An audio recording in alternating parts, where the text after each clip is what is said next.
this is Bob Sorrentino from Italian Roots and Genealogy. Be sure to check us out on Facebook, our YouTube channel, and our newsletter, and our great sponsors, Your Dolce Vita, Italy Rooting, and Abiativo Casa. And I have a great guest today, Joseph Quadra, who is the CEO and founder of StorySavor.com. So welcome, Joseph. Thanks for being here. Not necessarily Italian, but he helps Italians tell their stories. So welcome, Joseph. And let's talk about StorySavor. Good morning, Bob. Very happy to be here and excited to chat with you today. Well, thanks. I appreciate you taking the time. So you're not a storyteller by your initial trade, right? You were a banker, yeah? Like me. Yeah, I was a banker. Yeah, no, we were just chatting about that. You're at Chase and I was at Morgan Stanley.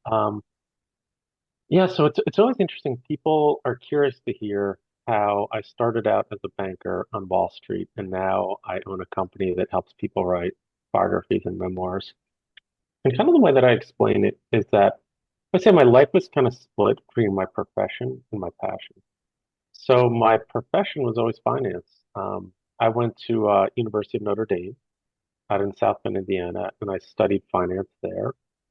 I got an MBA in finance and strategy from NYU, and then I was a banker for 17 years. But really, my passion ever since I was a kid was writing. I started out writing short stories and poetry. I won some award, although I cannot find it. There was some local newspaper I won a poetry award for, and I was so excited as a kid. Although I've not been able to locate that newspaper and verify my claims. But yeah, I wrote poetry, short stories, novellas, and after college, I wrote three novels. And this is obviously while I was a banker, a full-time banker. After I finished my third novel, this was maybe like 20, 2013, 2014. I realized that I no longer wanted to invent stories in my head and share them in books, that I wanted to interview real people and share their stories with others. And so I started a blog where I literally walked around the streets of Manhattan on the weekends, on my time off, and I walked up to everyone from men in three-piece suits to homeless people. Uh, and I asked them questions about their lives. And I discovered through this process that everyone has a story to tell, but that not everyone is a storyteller, and also that there's an intense interest in the untold stories of others. And so I started, just posting these stories on my blog, and ended up getting about 1.5 million views of my stories. And I also realized through this process that what I was doing, interviewing people and sharing their stories was journalism. And so, sort of on a whim, I decided to apply to Columbia Journalism School. I think it's the only Ivy League journalism program. And I was like, there's no way in a million years I'll get in. Because when I was at the information session, a lot of the other people that were applying had interviewed heads of state and presidents and cabinet members. And I spent most of my time, interviewing homeless people on the weekends. So it's a little bit different than the typical candidate. Much to my surprise, I got into Columbia Journalism School, and then from 2018 to 2021, I became a professionally trained and published journalist.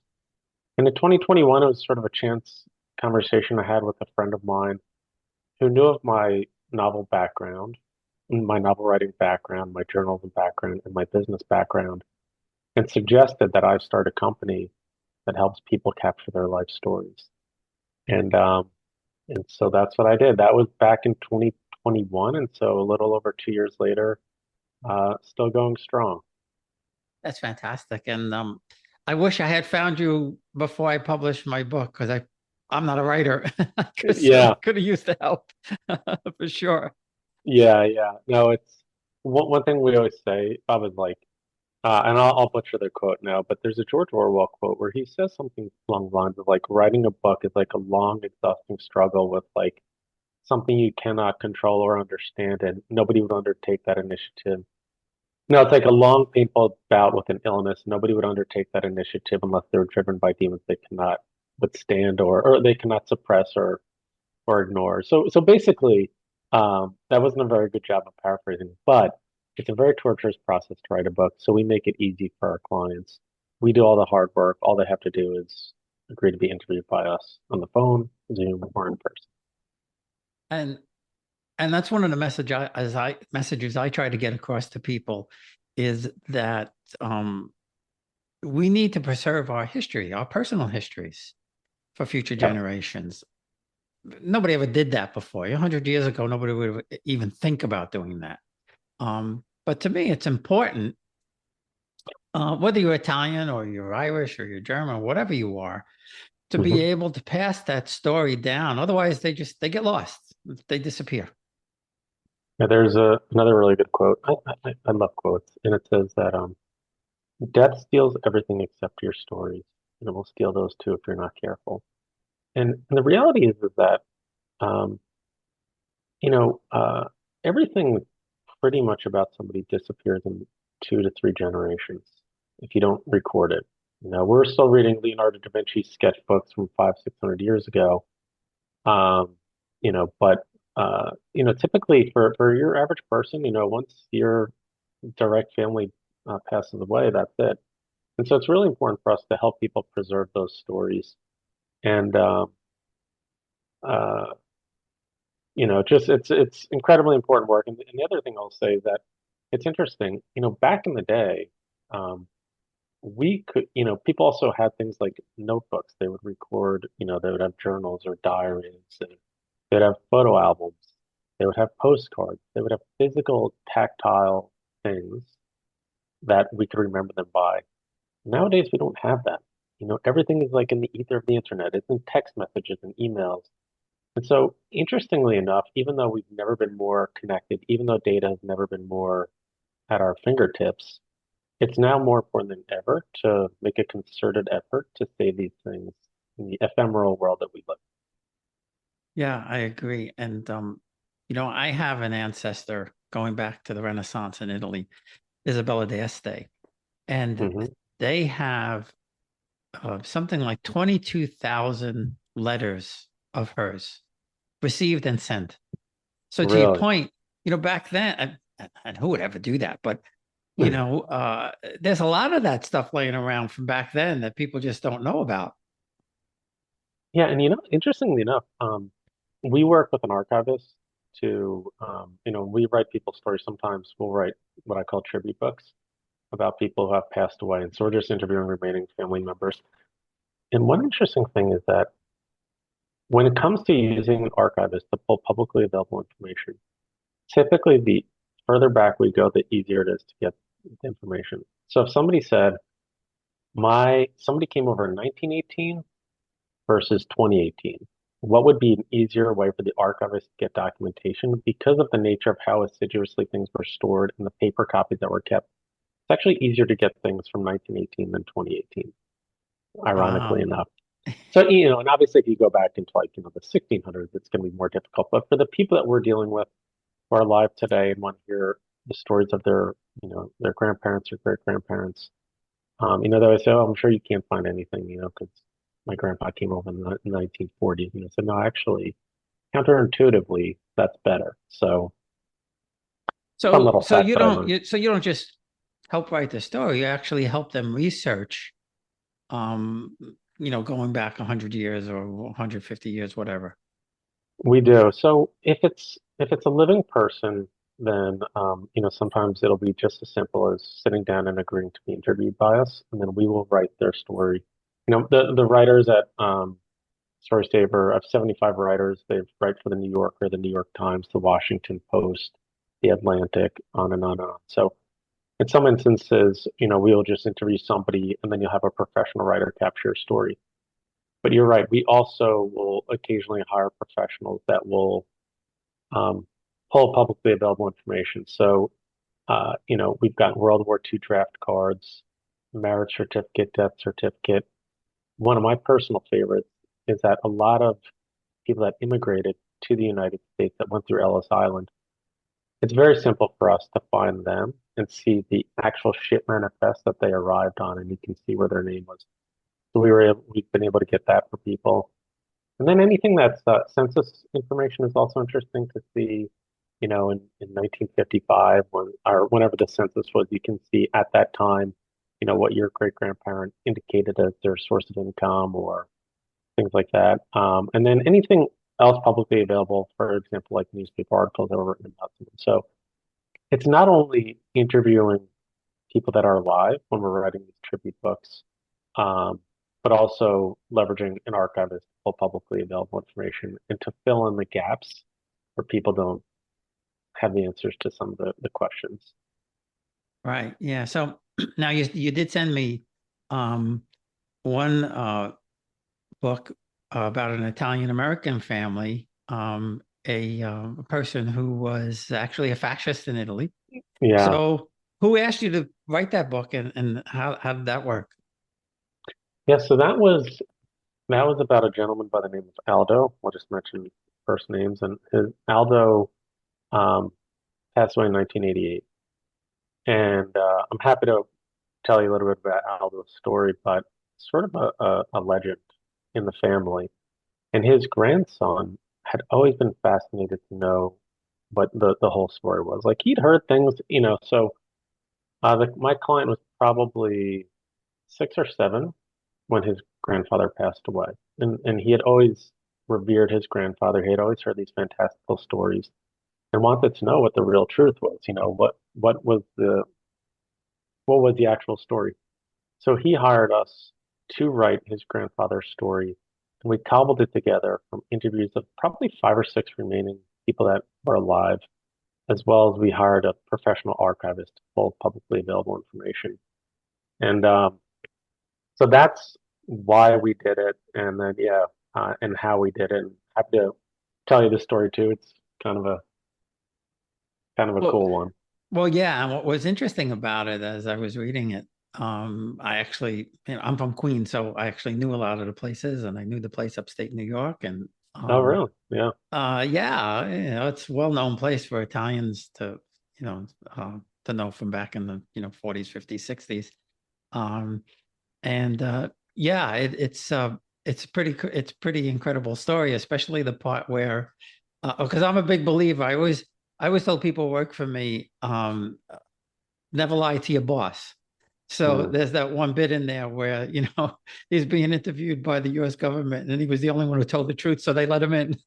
Yeah, the plan backfired because his thought process was, as you said, he was an avowed fascist, loved Benito Mussolini. And it's funny, like, obviously, nowadays you hear that and instinctively, you think must have been a bad person. But I think at that time it was, you know, uh, Mussolini was the first person that had trains like running on time and the society functioning in a certain way. And so I think it was that aspect of it that attracted Aldo to him. But so yeah, so he was, fought in World War II. And I think Greece and Yugoslavia, was shot in the knee, contracted malaria, all these things, and really did not want to come to the United States. His wife was trying to lure him there, and that when he was meeting with the consulate in Rome, he said that he was a fascist. And he thought that the person interviewing him would say, well, if you're a fascist, you're not coming to America. And instead, the officer, he pointed to all the other Italians in the room and said, each one of these people is a fascist. You are the only one that was truthful. You'll make a great American. And, next thing he's on a boat to America. So I guess it is a lesson, I guess, in always telling the truth, and also that sometimes there are unintended consequences of actions. I suppose, yeah. Yeah, I guess so. Yeah, it is a fascinating story. So, um, if myself or somebody else wants to, use you, how's the process start? What do they do?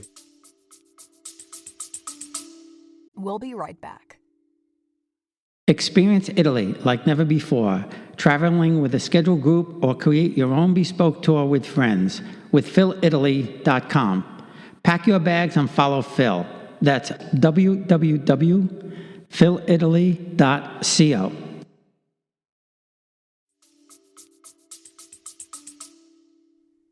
So basically, what we do is the first thing would be a consultation, where I always tell people when somebody speaks to me, they're always talking about what the story is.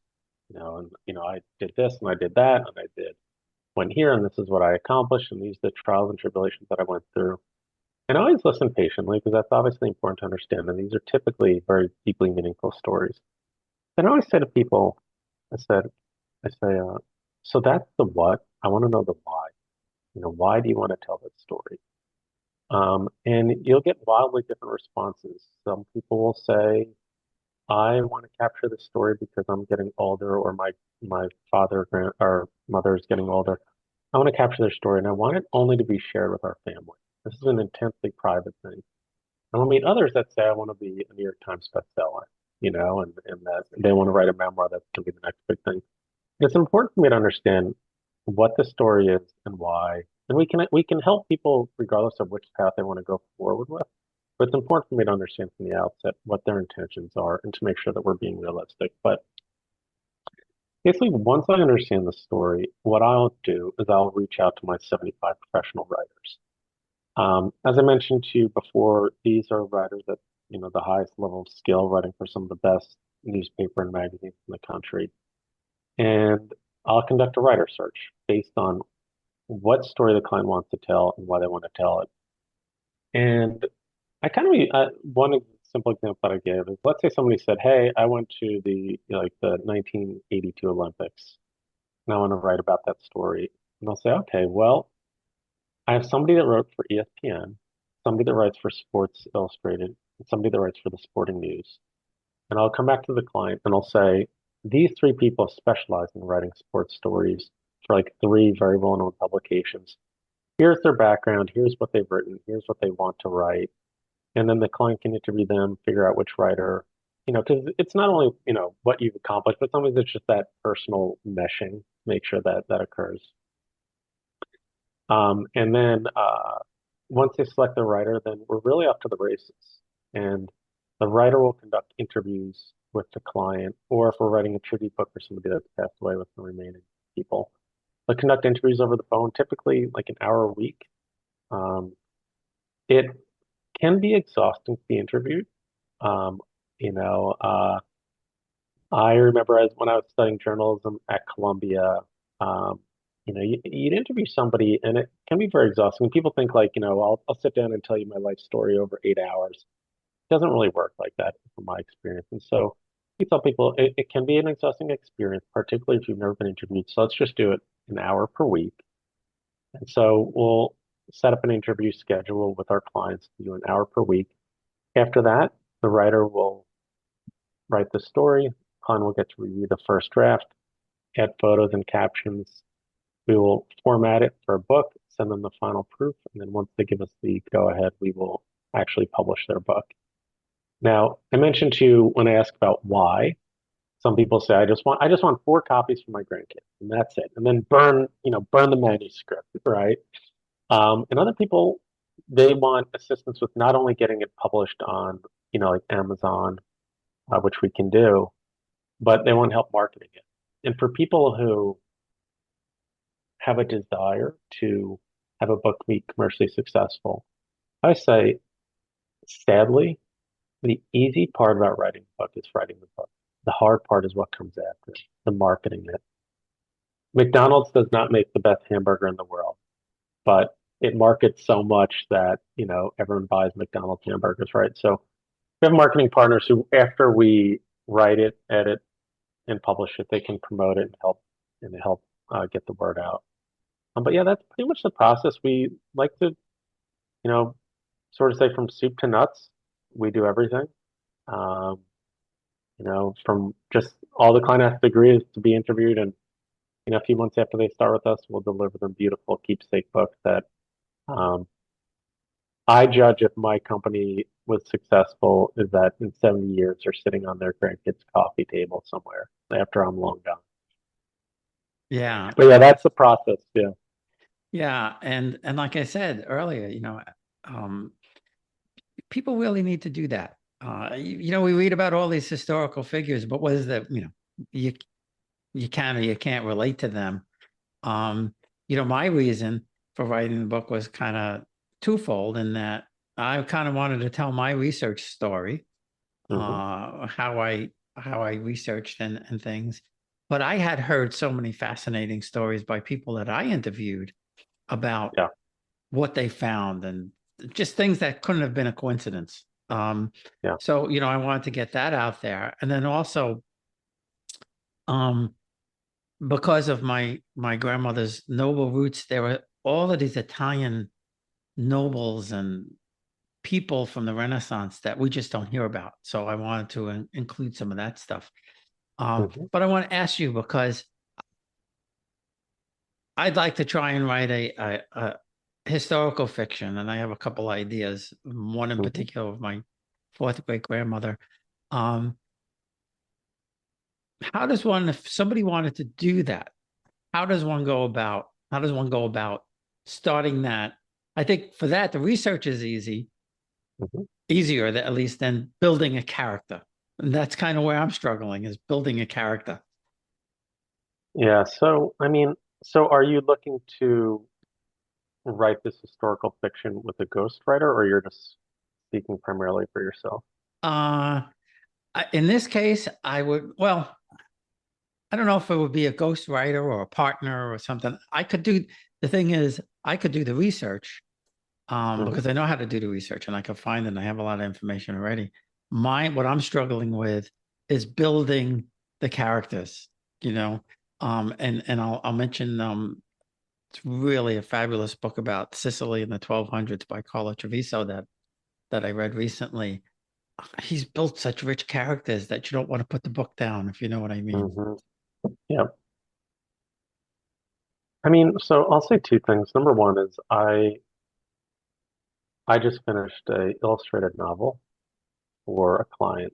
Um, I I typically don't take on projects myself. When I first started my company, I did. Um, I would take on projects. I just typically don't anymore. But I took on an illustrated novel, and it's a very, very different process than writing nonfiction, as you might imagine. Hmm. I don't want to. I won't get into too much of it because the book is being illustrated and then it will be published and hopefully successful. But you know, it took a lot of spits and starts to get the voice and the story correct for the client. Client gave me, you just mentioned a book that you liked about the character development, and the client gave me a book, and then I wrote a first draft based off of what I thought the client was looking for that was so wildly off that it was pretty much embarrassing, right? Because I thought I was delivering exactly what the client wanted, and he said, no, this is absolutely not. And so I think we all have the patience and the grace to say, okay, this is the starting point. Now we understand what we don't want. Let's work towards what we want. And I think so through a very iterative process, we're able to get to a place where working with a ghostwriter, I was able to write the illustrated novel that he always wanted. But it's a very iterative approach. I think you really have to be aligned to both be committed to the end result in order for it to work out. But in terms of character development, to answer that question more specifically, I've never been formally trained um, as a novelist. Um, but I have read about the art of writing fiction, and I always remember that there's a difference between round and flat characters. A flat character is just, the dashing guy that's a very successful businessman and very debonair. A round character is somebody that has all those attributes but is deeply insecure, or, you know, in other words, whenever I'm building characters, I'm sure that as human beings, there's nobody that's perfect. We are all flawed, deeply flawed. And so I literally will chart out what are the positive attributes, what are the reasons that the character exists. And then I will intentionally think of what negative traits to give them so that they become more relatable. It is absolutely not relatable. You know what I mean? The protagonist where it's just everything is perfect about him or her. And it's just like you become bored with it. You don't know why. And it's because it's not realistic. Um, one of my recent favorite novels that won the 2017 Pulitzer Prize was Donna Tartt's The Goldfinch. And the main character of that book, it's a massive book. I think it's like 500,000 words. The main character of that book is very gripping, um, but it's so deeply flawed. And I don't even think, you know, you don't even like him really at the end of the book, but it's relatable. So that'd be my one thing is to create round characters that are, uh, more diverse set of characteristics and make sure that you've got plenty of flaws. Well, the one person I'm thinking of is actually my fourth great grandmother, who was again from a noble family. But what's interesting about her is she was the Duchess of this town in Molise, and she left her family to run away with a French lieutenant, Mm, probably just before Napoleon went into Italy. hmm And she left her family. Eventually, this soldier passed away. She married some Italian doctor or something. But then it comes back to Napoleon again, because I think she was fighting the French takeover. And eventually and I could never understand why, but eventually she went to Paris. She died in Paris in 1815 or something like that, mm, but was given a stipend from the French government. So it's this really intriguing story, that I really would yeah, like to try build upon, but I want to do it, in a historical fiction type of way, because I think it would be very interesting to have something like that. yeah, Why did this woman who, basically had everything run away with this French soldier, yeah. And I think, all, I mean, I guess by definition, this is an obvious statement, but all fiction derives from real life. Every single book that's ever been written either derives from something that occurred. I would say there's only two places. Either something that occurred in real life or a derivative off something else that they read in literature, right? And so, yeah, I think that's a marvelous starting point for a historical fiction Yeah, novel. yeah. I mean, I think it would be fun. So, it's in the back of my mind with, along with, some of the other things that I'm trying to do. So finally, before we go, how does everybody get in touch with you? What's the website so they can find you if they want to go forward with writing their Yeah, history? sure. So, the company name is StorySavor, and that's STORY, which is probably obvious. What might not be obvious is the spelling for the second word, which is SAVOR. Little double entendre. We're not only so it's StorySavor, not only saving stories but allowing people to savor them and appreciate them. So www.storysavor.com. And my email is joseph@storysavor.com.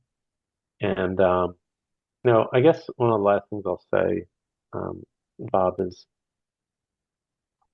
our company mission is to democratize the biography writing process, right? And what does that mean? It sounds cool, but what does that actually mean? It means that historically you needed to be rich or famous to have your story captured for your children and your grandchildren and your progeny. And we're making it affordable to, regular people to have their story captured. And so that is really the goal of my company, and it is a passion of mine to help people capture their stories. So, for people that are looking to do that, please don't hesitate to reach out. We do free consultation, kind of let you know what we can and can't do and pricing and whatnot. And it's it's a investment and it's a process, but it's deeply meaningful. And I certainly enjoy working with clients doing this more than I did as a banker. I'm sure. It's I'm somewhat more sure. gratifying to help people capture life stories, Um, not and to talk and ill of banking, but and to your point, the example that you sent me was really great. It was, a rich story and, photographs and everything in there. And, um, like you said, it was so hard for me to do it by myself. yeah, It yeah. was brutal. Yeah, and it's one other thing I'll say, Bob, is like sometimes people will reach out to me and they'll say, "Why do I need to hire a company to write my family story or to write my story? Like, why shouldn't I do it?" And I give them an answer they're probably not expecting. I said, if you have the skill and the discipline to write and the time to write your story, you should. Because nobody, I don't care who you hire, you could hire the best ghostwriter in the world. Nobody will ever care about your story more than you do, and nobody will ever write your story as good as you can if you have the skill, the time, and the discipline. But the reality is that most people might not have one of those three things, in which case it doesn't work out, in which case you hire a professional, and that's when we're happy to come in. Um, I literally speak with people every single day, people that are from 37 years old up to 91 who say they have their whole life wanted to capture their life story. They just never got around to it. So that's when you know, hire a professional and let us do the hard work and you just have to tell your stories. Well, that's great. That's great. Well, I really appreciate you taking the time, and we'll get the message out there to people. And I'll say this, it's very, very important for you to capture your story for Yeah, future generations. absolutely.